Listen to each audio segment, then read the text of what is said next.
IELTS psychology is a helping profession. It's a profession where you are the tip of the spear.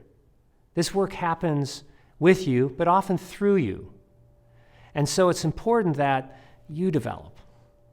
You'll be bringing to bear our science as well as our practice to organizations who are often at an inflection point, a place where if they don't change, if they don't get the necessary results, they may go away. Or the very things that they're working on may not be effective.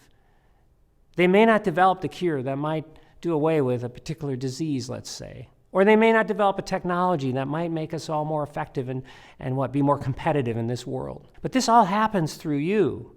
And so in our program, it's really important that you develop. Self-awareness is key, right? It's necessary, and it's not just sufficient. We need the science, but it moves into the practice as well. And so self-development happens through self-awareness, your ability to self-regulate and self-monitor, and then ultimately as well is to be spontaneous in those moments. We model this, we develop it, and then we also ensure that our science doesn't stay in the journals, but moves into places where it gets applied. And that's where change happens.